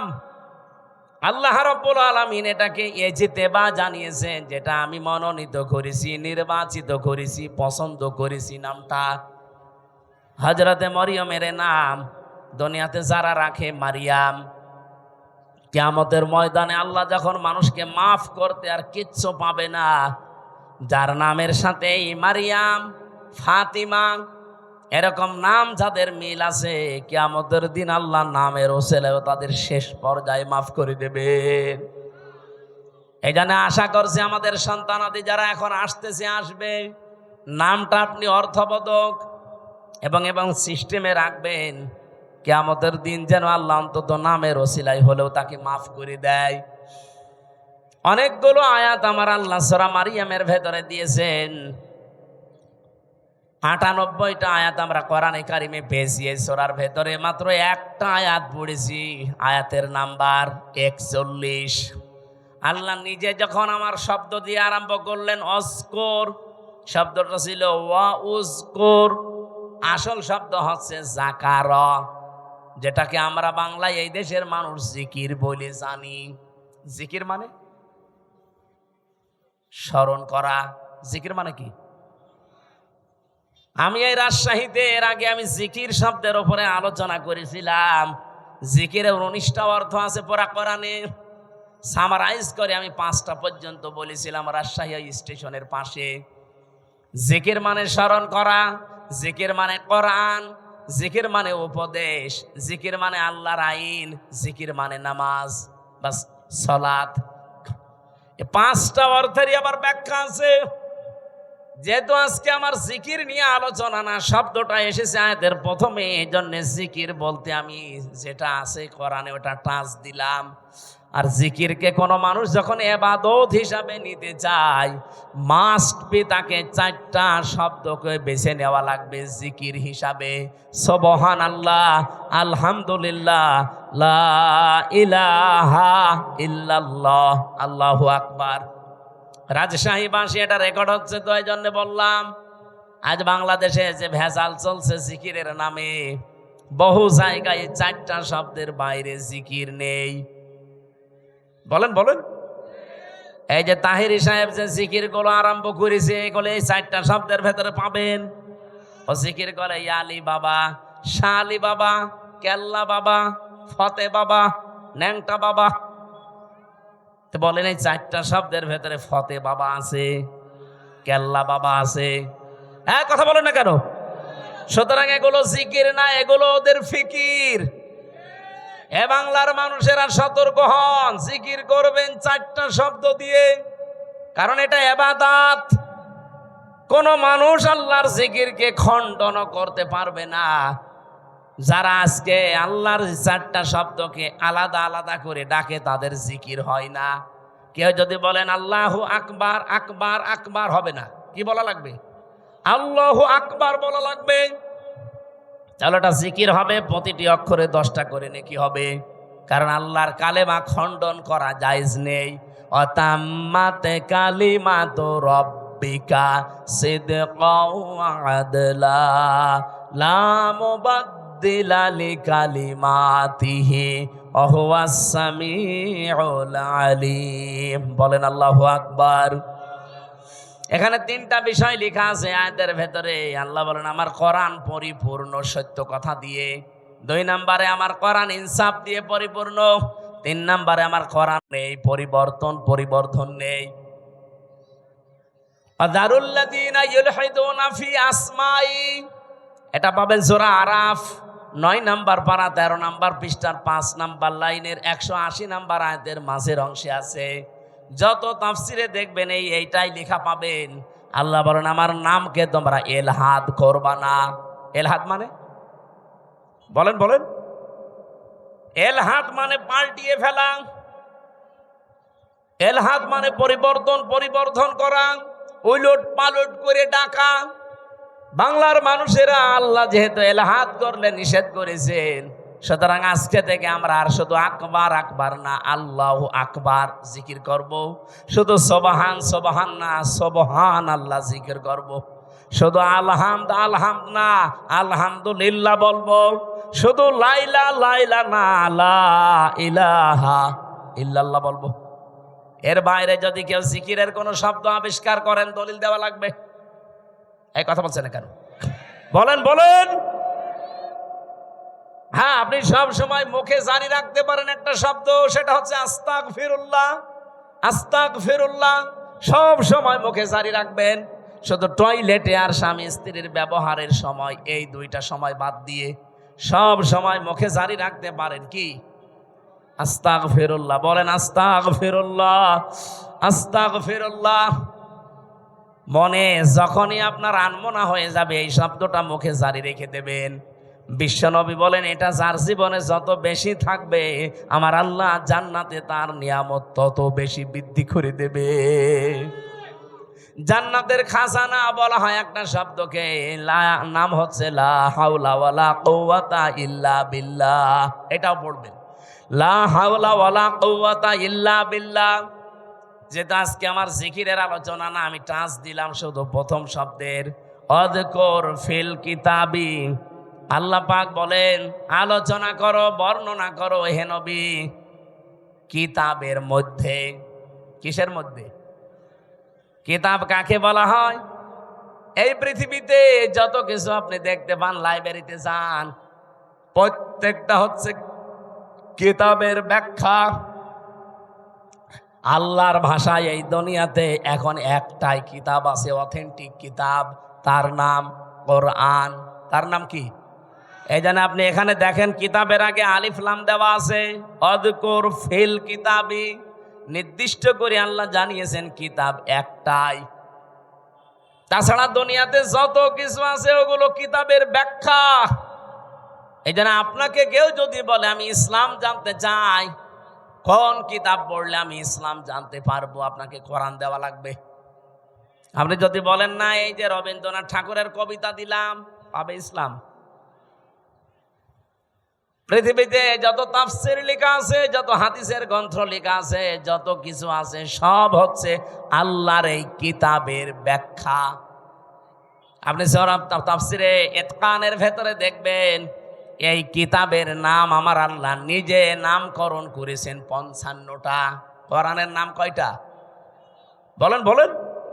কোরআনের প্রথম নাম হচ্ছে আল কোরআন, 2 নাম্বার নাম হচ্ছে আল ফুরকান, 3 নাম্বার নাম হচ্ছে আল কিতাব, 4 নাম্বার নাম হচ্ছে আজ জিকির, 5 নাম্বার নাম হচ্ছে আত তানজিল। বলেন আল্লাহু আকবার। এজন্য কিতাবে একটাই। এই কিতাবের কাছে কেউ যদি না আসে, কোনোদিন সে হেদায়েতের রাস্তা পাবে না। আহ্বান জানাচ্ছি যারা সেখানে আছেন, ফাইনা তাযাহাবুন ইন হুয়া ইল্লা যিকরুল লিল আলামিন। কোথায় যান? ফিরে আসেন। এ কোরআন কারীম এই পৃথিবীর মানবতার জন্য মহান আল্লাহর পক্ষ থেকে একটা উপদেশ। বলেন সুবহানাল্লাহ। আমি কিতাবের আরো ব্যাখ্যা করতে পারতাম, ওদিকে আর যেতে চাই না। আল্লাহ বলেন আলোচনা করেন, বর্ণনা করেন এই কিতাবের ভেতরে। এই কিতাব মানে কোরআন শরীফের ভেতরে আল্লাহ যে বর্ণনা দিলেন, যার নাম এখানে প্রায় 27 জন নবীর নাম আমরা পেয়েছি, 25 জন আর 2 জন ইনডাইরেক্ট, সব মিলে 27 জন। এই 25 থেকে 27 জন নবীর ভেতরে অন্যতম 4 জন নবী, তার ভেতরে 1 নম্বরে হযরতে ইব্রাহিম আলাইহিস সালাম। ইহুদিরা আজ যাকে ডাকে আব্রাহাম বলে, না, ওনার নাম ইব্রাহিম বা ইব্রাহাম, এতটুকু বলা যায়, আব্রাহাম বলা যাবে না, তাহলে অর্থ পাল্টিয়ে যাবে। ওরা গণতন্ত্রের জনক যাকে বলে, এই যে আব্রাহাম, ইব্রাহিম নবীর নামটা আজ ইহুদিরা পাল্টিয়ে ডাকে আব্রাহাম বলে। এখানে 7টা কিরাত আমি পেয়েছি। এই 7 কিরাতের 2টা কিরাত আমি তেলাওয়াতের সময় করেছিলাম, শুনেছেন না?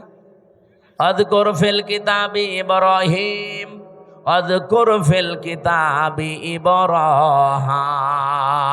বলেন আল্লাহু আকবার।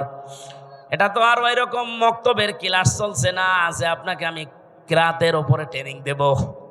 রাব্বুল আলামিন বলেন আমার ইব্রাহিমের কথা আমি এই কোরআনে আলোচনা করেছি, হে নবী কেন জানেন? এবার আসেন, ইন্নাহু কানা সিদ্দিকান নাবিয়্যা, নিশ্চয় সে ছিল একদিকে সিদ্দিক আর একদিকে নবী। এখন সিদ্দিক কি আর নবী কি? 1 নম্বরে আমরা নবীর ব্যাখ্যা করি, তারপরে সিদ্দিক। নবী শব্দের বাংলা অর্থ হচ্ছে সংবাদ বাহক। এটা নাবা থেকে এসেছে। নাবা মানে ব্রেকিং নিউজ।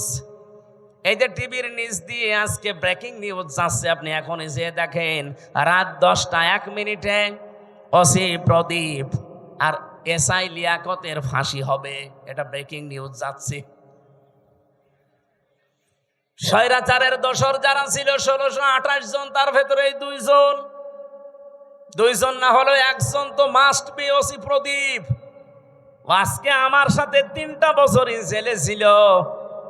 আমি সেখানে বসতাম জেলারের সামনে, সোফারের সামনে, ওই শয়তান আমার পাশে বসতো। আমার এসে মাঝে মাঝে বলতো, হুজুর আমার কোনো দোষ নেই, সব বানানো। অথচ 204 জন মানুষকে ক্রস ফায়ারের নাটক করে হত্যা করেছে। সবচাইতে বেশি মানুষ ওই টেকনাফে, উখিয়া টেকনাফ ওই এলাকায় মানুষ হত্যা করার জন্য লাইসেন্স নিয়েছিল ওই স্বৈরাচারের কাছ থেকে। মাদকের নাম করে ওই এলাকায় যেহেতু সবচাইতে বেশি একামতে দিনের মানুষ, কক্সবাজার চট্টগ্রামে এমনিতেই একামতে দিনের মানুষ বেশি। ওই কয়েক বছরের ভেতরে সবচাইতে বেশি মানুষ হত্যা করেছে শিবিরের। 204 জন মানুষ মেরেছে। এই ব্রেকিং নিউজটা আজকে যাচ্ছে। এখন ব্রেকিং নিউজ লিখতে কি লাগে? আপনি দেখেন ইংরেজি শব্দ যেহেতু নিউজ, নো কি NEWS লাগে না? আপনি একটা একটা করে শব্দের সাথে অর্থ মিলান। এন দিয়ে যদি ধরেন ইস্ট, ই দিয়ে নর্থ, নাই এন দিয়ে নর্থ, ই দিয়ে যদি ইস্ট ধরেন, ডাব্লু দিয়ে ওয়েস্ট, আর এস দিয়ে সাউথ, তাহলে পৃথিবীর 4 কোণা হয়ে যাচ্ছে। তামাম পৃথিবীতে যত সংবাদ পৌঁছানো লাগবে সব আমার আল্লাহ নবীদেরকে দিয়ে পৌঁছিয়েছিলেন। বলেন সুবহানাল্লাহ। সব চাইতে বড় সংবাদ হচ্ছে, এরপরে একটা একটা করে সংবাদগুলো তিনি পরিবেশন করবেন তার পরিবার থেকে শুরু করে। 2 নম্বরে তিনি সিদ্দিক ছিলেন। সিদ্দিক কি? সত্য কথা বললেই সিদ্দিক হয় না মানুষ। সত্যকে সত্য বলে জানার পরে যারা দ্বিধাহীন চিত্তে প্রশ্ন ছাড়া গ্রহণ করে নিতে পারে তার নাম সিদ্দিক। হযরতে আবু বকর পর্যন্ত তিনি ছিলেন, কিন্তু জানি যখন মেরাজের এই কাহিনীকে সত্যকে সত্য জানার পরে কোনো প্রশ্ন ছাড়া দ্বিধাহীন চিত্তে মেনে নিয়েছিলেন, বিশ্বাস করেছিলেন। বিশ্বনবী ওই দিন তাকে বলেছিলেন, তুমি আবু বকর শুধু না, আজকে থেকে আবু বকর সিদ্দিক। তাহলে আজ বাংলাদেশে আমরা যদি কেউ সিদ্দিক হতে চাই, কিয়ামতের দিন যেহেতু 4 প্রকার মানুষকে আল্লাহ পুরস্কার দেবে, মিনান নাবিয়্যিনা ওয়াস-সিদ্দীকিনা ওয়াশ-শুহাদা ওয়াস-সালিহিন। এই 4 প্রকারের ভেতরে 2 নম্বরে সিদ্দিক। তাহলে সত্যকে সত্য জানার পর কোনো চিন্তা ভাবনা আর করা যাবে না। দ্বিধাহীন চিত্তে প্রশ্ন ছাড়া, পিছুটান ছাড়া যারা মেনে নিয়ে জীবন চালাতে পারবে, কিয়ামতের দিন তারা সিদ্দিকের কাতারে উঠবে। এ বাংলাদেশে সিদ্দিক আছে, খালি নামে আছে আবু বকর সিদ্দিক। সত্যকে সত্য জানার পরে মেনে নেওয়া দূরের কথা, আরো ঘাড় ঘোরায়, ঘাড় মোটা করে, চোখ মোটা করে। পাবনায় কোরআনে কারিমে আগুন লাগিয়েছে 150টা কোরআনে। সত্য কোনটা আপনি উদ্ঘাটন করে বের করেন না, আন্দাজে একজনের উপরে 10টা চাপিয়ে এমন কালার করার চেষ্টা চালিয়েছে। এখন তো সব বেরিয়ে আসছে, কে কে এটা করেছে, কার নির্দেশে করেছে, সব বেরিয়ে আসতেছে। আমরা দল বিদল বসি না, কোরআনে যারা আগুন দিয়েছে তাদের হাত এই দেশে থাকবে না। এই কথা বলেন না কেন? যে এই কাজের সাথে জড়িত, যারা এর সাথে ইঙ্গিত দিয়েছে। আপনি কি জামাত ইসলামের অফিসে আগুন দিয়েছেন? ওটা তো একটা শো। ওখানে ছিল কি? আল্লাহর কোরআন, একটা দুইটা না, 150টা কোরআন পুড়ে ছাই হয়ে গেছে। কোরআনে আগুন দেননি, আপনি আপনার কপালে আগুন দিয়েছেন। নিজেকে সংশোধন না করে আবার কাবিলের মতো হটকারিতা করেন যে কি ওরা নিজেরাই কোরআনে আগুন দিয়ে আমাদের ওপরে দোষ দেয়। ওদের বিবেকের ওপরে কি কুকুরে প্রসাব করেছে যে নিজেরা আগুন দিয়ে আপনারা দোষ দেবে? আরে কি দুনিয়ার কোন বিষয় হেলা খেলা করে আপনার উপরে দোষ দিয়ে দিল? এ কোরআন আপনারও না, আমারও না, এ কোরআন কার? এজন্য আমরা আহ্বান জানাচ্ছি, এটার সুষ্ঠু তদন্ত হয়ে যারা জড়িত জনসম্মুখে তাদের বিচার করা লাগবে। হ্যাঁ, রাজি আছেন না? আপনারা রাজি আছেন না? আগামীতে কেউ যেন সাহস আর না দেখায়। সিদ্দিকী আমরা বুঝি না, আমাদের জাতির পিতা হযরত ইব্রাহিম, তিনি প্রথমে আকাশের তারকা দেখে বলেছিলেন এইটাই আমার খোদা হবে। যখন ডুবে গেছে বলছে না, ডুবে যাওয়া জিনিস আমি ভালোবাসি না। যখন চাঁদ দেখলেন বললেন এটা আর একটু বড়, এটা আমার বড় খোদা। বলেন না, এইটাও ডুবে গেছে, মানি না। সকালবেলা যখন সূর্য দেখলেন বলেন হাজা আকবার, এর চাইতে বড় জিনিস আর নেই, এটাই আমার বড় খোদা। ওইটা যখন সন্ধ্যাবেলা ডুবে গেল তিনি ডাক দিয়ে বললেন না, ইন্নী ওয়াজ্জাহতু ওয়াজহিয়া লিল্লাহ আল্লাযী ফাতারাস সামাওয়াতি ওয়াল আরদা হানিফা ওয়া মা আনা মিনাল মুশরিকিন। আমি আজ আমার চেহারাকে ঘুরিয়ে দিলাম ওই আল্লাহর দিকে, যিনি আকাশ আর জমিনের উদ্ভাবক। আমি একনিষ্ঠভাবে মন থেকেই ঘুরে এসেছি, আমি মুশরিক না। ও বাংলার মানুষেরা, জাতির পিতা ইব্রাহিম তিনি নিজে খোঁজ করে করে সত্যকে উদ্ঘাটন করেছিলেন, আর আমরা সেই জাতির পিতার সন্তান। চোখে আঙ্গুল দিয়ে দেখিয়ে দিলেও আমরা সত্যকে সত্য হিসাবে মানতে চাই না। এই কথা বলে না কেন? আপনি জাতির পিতা ইব্রাহিমের সন্তান আর নেই, তিনি সত্যকে খুঁজে নিয়েছিলেন, আর আমাদেরকে সত্য আঙ্গুল দিয়ে দেখিয়ে দেওয়া হয়, তারপরও মানতে তো চাই না। সত্য কেউ নিয়ে আসলে তাকেও মেরে ফেলতে চায়। হযরত ইব্রাহিম বলেছিলেন, ইয ক্বালা লিআবিহি ইয়া আবাতি লিমা তা'বুদু মা লা ইয়াসমা'ু ওয়া লা ইউবসিরু ওয়া লা ইউগনি আনকা শাইআ। হে আমার বাবা, কেন আপনারা ইবাদত করেন যেটা কানে শোনে না, চোখে দেখে না, কোনো উপকারও করতে পারে না? ওই জামানায় যেহেতু সবচেয়ে বেশি প্রচলন ছিল মূর্তির পূজা করা। ইব্রাহিম নবীর বাবার নাম ছিল আজর বা তারিক। উনি নিজে হাতে মূর্তি বানাতেন আর ওটা বাজারে বিক্রি করতেন, সেল দিতেন, খুব দামি দামি মূর্তি। ইব্রাহিম নবীকে দিয়ে মূর্তি বিক্রি করার জন্য বাজারে পাঠাতেন। তাফসিরে লিখেছে, ওনাকে একবার ঝুড়ির ভেতরে, বড় বিশাল একটা ঝুড়িতে অনেকগুলো মূর্তি মাটির তৈরি করা, বলছে বাজারে নিয়ে যাও, বিক্রি করে আসো। বাজারে নিয়ে যাওয়ার পরে এক জায়গায় রেখে দিয়েছে। কেউ তো নিচ্ছে, কেউ নিচ্ছে না। চিন্তা করে অনেকগুলো তো বেঁচে আছে, কি করা যায়?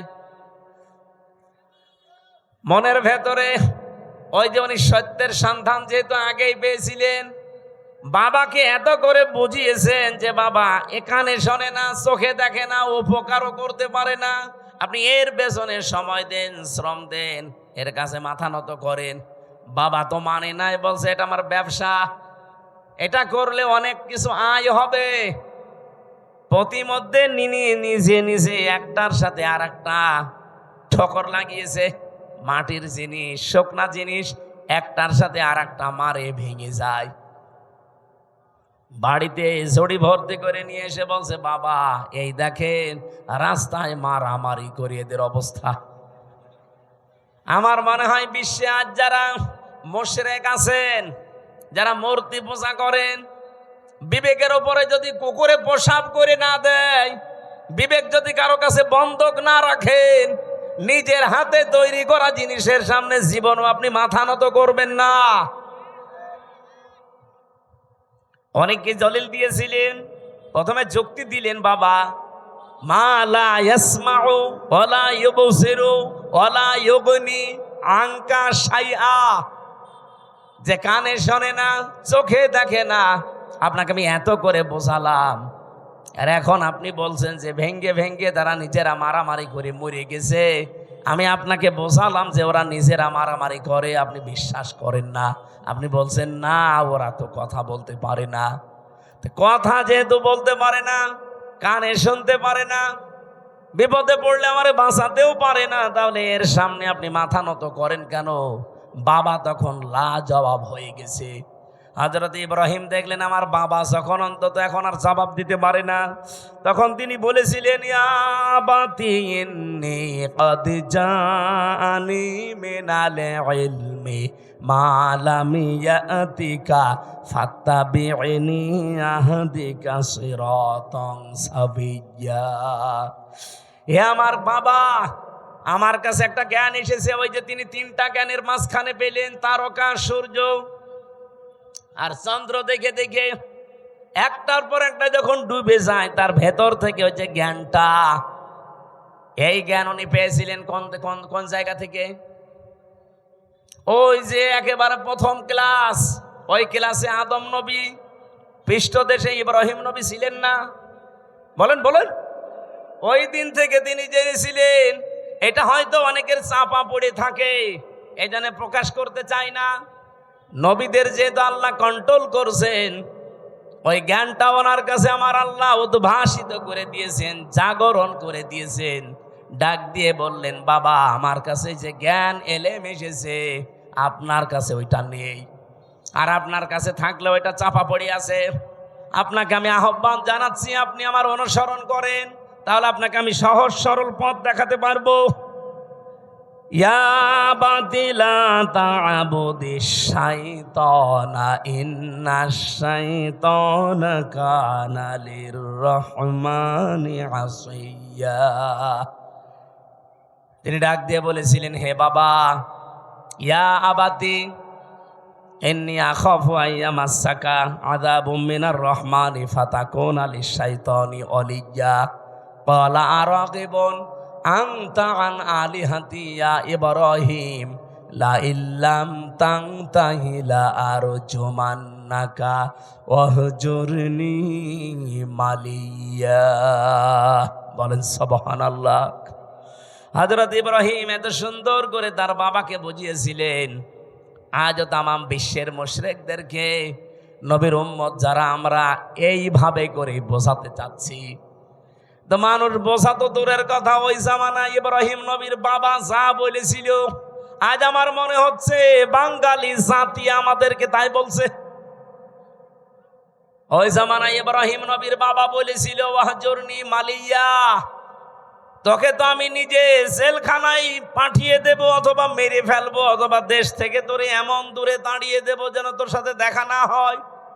এ কথাগুলো আজ বিভিন্ন ভাষায় আমাদের ওপরে চাপিয়ে দিচ্ছে, বিভিন্ন কায়দায় আজরের বংশধর দ্বারা তারা।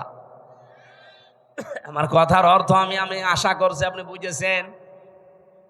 এত লাইন দিয়ে বোঝানো হয় মানুষদেরকে, এত জলিল দিয়ে, যুক্তি দিয়ে, প্রমাণ দিয়ে। মানুষের মনে হয় যদি মাথার ভেতরে একটু হালকা মগজ থাকে, এর দ্বারা কোনোদিন পৃথিবীর কারো আইন মানা সম্ভব না। মূর্তির পূজা করা আর মানুষের পূজা করা, মানুষের আইন মানা একই জিনিস। আজ দুর্গা পূজা করে যারা, দরগা পূজা করে যারা, জিনিস একই। ওরা দুর্গা বানিয়েছে, এরা দরগা বানিয়েছে। হিন্দুরা আজ দুর্গা পূজা চালাচ্ছে আর মুসলমানেরা দরগা পূজা চালাচ্ছে, জিনিস একই। কথা বলছেন? সুতরাং আপনাদেরকে আমরা মুক্ত করতে চাই। আমাদের জাতির পিতা ইব্রাহিম আলাইহিস সালামকে বহু ভয় ওই সময় দেখিয়েছে। জাতির পিতা ইব্রাহিম নবী এবার দেখলেন, না, এরা আমাকে আর বাঁচতে দেবে না, আগুনে পর্যন্ত শেষ পর্যন্ত ফেলে দিয়েছে। ওখান থেকে মুক্ত হওয়ার পরে তিনি বলেছিলেন, আকালা ইন্নী যাহিবুন ইলা রাব্বি সায়াহদিন রাব্বি হাবলি মিনাস সালিহিন ফাবাশশারনাহু বিগুলামিন হালিম। হযরত ইব্রাহিম ওই দিন জাতির কাছ থেকে, বাবার কাছ থেকে মুখ ফিরিয়ে বললেন, আমি এমন এক আল্লাহর দিকে, রবের দিকে ধাবমান হলাম, এমন দিকে আমার মুখ চেহারা ফিরিয়ে দিলাম। আমি আশা করছি অতি শীঘ্রই তিনি আমাকে পথ দেখাবেন, হেদায়েত দিয়ে দেবেন, পথের সন্ধান দেবেন। জাতির লোককে এত বোঝানোর পরেও যখন আর জাতি আসে না, এই দেশের আলেমরা কিন্তু শেষ পর্যন্ত ইব্রাহিম নবীর মতো এই কথা বলতে আমরা বাধ্য হব। কথা বোঝেন আমার? তখন আপনি জাহান্নামে যাবেন না, কোন জায়গায় যাবেন, আপনার জন্য আমার আর কোনো আফসোস নেই, আমি ধরা বাঁধাও নেই। এত করে কত কিছু যুক্তি প্রমাণ দলিল দিয়ে যে মানুষের তৈরি করা আইন আর মূর্তি পূজা জিনিস একই। ওরা না বুঝে করছে আর আপনি বুঝে করছেন। ওরা দুর্গা পূজা করে, আপনি দুর্গা পূজা করেন, জিনিস তো একই। ফিরে আসেন, ফিরে আসেন, ফিরে আসেন। হাতে পায়ে ধরার বাকি আছে, আর কত কিছু বলা যায়। হযরত ইব্রাহিম ওই দিন নিজের একটা শক্তি, সমর্থন, হাতের একটা লাঠি, এইটার জন্য তিনি দোয়া করতে আরম্ভ করলেন। একদিন, 2 দিন, 3 দিন না, 86 বছর, যে রব্বি হাবলি মিনাস সালিহিন, হে আল্লাহ আমারে তুমি একটা নেককার সন্তান দাও যে আমার লাঠি হিসাবে কাজ করতে পারে। আল্লাহ পাক 1 দিন, 2 দিন, 3 দিনে না, 86 বছর পরে এই দোয়াটা কবুল করেছিলেন। বলেন সুবহানাল্লাহ। তাকে সুসংবাদ দিলেন, আমি তোমাকে হালিমের সুসংবাদ দিলাম, গোলামিন হালিম। এটা কি চাচা হালিম না মামা হালিম? কি হালিম দিয়েছিলেন ইব্রাহিম নবীকে আল্লাহ রাব্বুল আলামিন বলেন, ও ইব্রাহিম, কি গোলামিন হালিম দিয়েছে, একটু পরীক্ষা করে দেখো।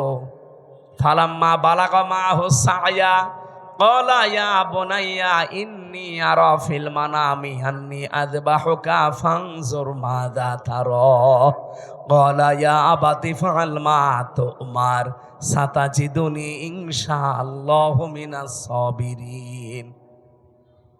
হযরত ইব্রাহিম চিন্তা করলেন, আল্লাহ আমাকে স্বপ্ন দেখিয়েছে সবচাইতে প্রিয় বস্তু কোরবানি দিতে।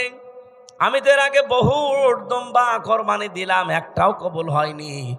আমি এখন ভেবে দেখি আমার কাছে সবচাইতে প্রিয় আমার সন্তানটা, কারণ ৮৬ বছর পরে এসেছে। ওনাকে জবাই দেওয়ার জন্য অনুমতি চাইলেন। প্রশ্ন আসতে পারে, বিধানটা কার? আরো জোরে বলেন। পালন করবে কে? একজন নবী। একজন নবী যেমন তেমন না। এই ২৫ জনের ভেতরে ৪ জন শ্রেষ্ঠ, তার ভেতরে ইব্রাহিম শ্রেষ্ঠ। তিনি আল্লাহর বিধান পালন করবেন, এই জায়গায় এতটুকু ১৩ বছরের সন্তানের কাছে অনুমতি নেওয়ার দরকার কি? এই জন্য অনুমতি নিয়েছিলেন। তিনি যে ৮৬ বছর দোয়া করলেন, আমি রব্বি হাবলি মিনাস সলিহিন চাই। আল্লাহ যে জবাবে বলেছিলেন গোলামিন হালিম, তোমাকে আমি সহনশীল ধৈর্যশীল সন্তানের সুসংবাদ দিলাম। কেমন হালিম দিয়েছে আজকে আমি দেখব। তিনি যখন বললেন, আমি কি তোমাকে জবাই করতে দেখেছি, তোমার রায় বলো। উনি মনে করেছিলেন সন্তান মনে হয় দৌড় দেবে, কিন্তু না, এসে বলছে, বাবা যা আদিষ্ট হয়েছেন আপনি পালন করেন, আপনি আমাকে ধৈর্যশীলদের মধ্যে পাবেন। ইব্রাহিম নবী এবার ১০০ ভাগ বিশ্বাস করে ফেলেছেন, আল্লাহ তুমি কি আমাকে গোলামিন হালিম যা দিয়েছো, এটা তো ১০০ ভাগ কার্যকর। এ সন্তানের কথাবার্তার ধরন কি? তিনি ভাবাস কি সাতাজিদুনি ইনশাআল্লাহু মিনাস সাবির বলতে পারতেন, যে আমি ধৈর্যশীল। বলেন নাই, বলেছিলেন সাবিরিন। আমার মতো বহু ধৈর্যশীল দুনিয়ায় আছে, তাদের ভেতরে আমিও একজন। তার মানে আমি অহংকার করি না আল্লাহর বিধান পালন করতে পেরে। বলেন সুবহানাল্লাহ। রাব্বুল আলামিন এবার জবাব দিলেন, ফালাম্মা আসলামা ওয়া তাল্লাহু লিল জাবিন। যখন দুইজনে এগ্রি হয়ে গেছে, আসলামা দ্বিবচন, দুইজনেই যখন রাজি আল্লাহর বিধান পালন করার জন্য, ইব্রাহিমও রাজি, ইসমাইলও রাজি, আতাল্লাহু লিল জাবিন, জবাই করার জন্য কায়ত করে ফেলেছেন। আমার আল্লাহ বলেন, অনাদাইনাহু আইয়া ইব্রাহিম। এবার আমি ডাক দিলাম, ইব্রাহিম না, আমি চাই না যে সন্তান জবাই হয়ে যাক, এই জন্যই তো স্বপ্ন দেখিয়েছি। সন্তান জবাই হয়ে যাক এটা যদি চাইতাম তো স্বপ্ন দেখাতাম না, একবারেই বলতাম ছেলে জবাই করে ফেলো। স্বপ্নের মাধ্যমে যে দেখালাম যে এই এই এই প্রক্রিয়া করো, তার মানে সন্তান জবাই হয়ে যাক, এটা আমার উদ্দেশ্য না। আমার উদ্দেশ্য তোমার আমার হুকুম মানো কিনা। কোরবানি এসেছে ১ বছর পরে পরে। হযরত ইব্রাহিম থেকে সুন্নাত এইটা পালন করার জন্য, যে আল্লাহর বিধান সামনে যখন যেটা আসবে প্রশ্ন ছাড়া আমরা মানতে পারি কিনা। আমার কথা বোঝা গেছে কিনা? সামনে আল্লাহর বিধান যখন যেটা আসবে, যত কিছু হারাতে হয় হারাবেন। ইব্রাহিম নবীর মতো হাতে ছুরি নেওয়া লাগবে, ইসমাইল নবীর মতো গলা দিয়ে দেওয়া লাগবে। এই জন্য আল্লাহ আসলামা দ্বিবচন দিয়েছেন। এদেশে এখন যারা দায়িত্বে আছেন, এই ১৫ দিন পরে যে কোরবানি, এই কোরবানিতে আপনারা ইব্রাহিম নবীর ভূমিকা পালন করবেন। আর আমরা ১৮ কোটি জনগণ যদি গলাও দেওয়া লাগে ইসমাইল নবীর ভূমিকায় আসতে চাই। আগামী জুন মাসের ৬ বা ৭ তারিখে আল্লাহর এই বিধানটাকে সামনে যদি সত্যি পালন করা যায় এই বিধানের মতো, আমার মনে হচ্ছে ইসলামে দেশে কায়েম হয়ে যাবে ইনশাআল্লাহ। আমি কি বোঝাতে চেয়েছি আপনারা ঠিক বুঝে ফেলেছেন। আল্লাহ আমাদেরকে আয়াতগুলো এইভাবে অনুসরণ, আমাদের জাতির পিতা যেভাবে করেছিলেন, করার তৌফিক দিন, আমিন। মা বোনদের জন্য বইটা নিয়েছেন, এ পর্যন্ত শেষ করে দিলাম। আল্লাহুম্মা আমিন। লা হাওলা ওয়ালা কুওয়াতা ইল্লা বিল্লাহিল আলিয়্যিল আযীম। রব্বুল আলামিন ১.৫ ঘন্টা ১ ঘন্টা ৪৫ মিনিট পর্যন্ত আমি কথা বললাম। যারা বসে আছে, ইব্রাহিম নবীর জীবন থেকে যেটা পাওয়ার হালকা আমরা পেয়েছি, জীবনে মেনে চলার তৌফিক দাও। আজকের মাহফিলের সওয়াবগুলো নবীজির রওজায় পৌঁছিয়ে দাও। যে যুবকগুলো এই মাহফিলের জন্য কাজ করছে আল্লাহ, এই যুবকদেরকে তুমি ওমরের মতো বানিয়ে দাও। মা বোনরা যারা এসেছে খাদিজার মতো বানাও। এদের পেটে যে সন্তানাদিগুলো আসে আল্লাহ তুমি এদেরকে হযরতে আলীর মতো, ওসমানের মতো কবুল করে নাও। অনেক পরিবারে অশান্তি আছে আল্লাহ, স্বামী স্ত্রীর ভেতরে শান্তি দিয়ে দাও। এলাকায় মাটির নিচে যারা কবরে আছে কবরগুলো জান্নাতুল ফেরদাউস তৈরি করে দাও। রব্বুল আলামিন চেষ্টা চালিয়েছে কোরআনে কারিম থেকে সঠিক কথাগুলো তুলে ধরতে, শিক্ষা নেওয়ার জন্যে। কম বেশি আমরা যারা বুঝেছি আগামীর জীবনে আমল করার তৌফিক দাও। আমাদের ঈমান আমল ইব্রাহিম ইসমাইলের মতো বানিয়ে দাও। 15 দিন পরে মহান দিবস আসতেছে ঈদুল আজহা। এই ঈদুল আজহায় মূল শিক্ষাটা তোমার বিধান পালন করা, এটা মেনে চলার সুযোগ দাও। কখন কার কাছে আজরাইল পাঠিয়ে দাও আমরা জানি না।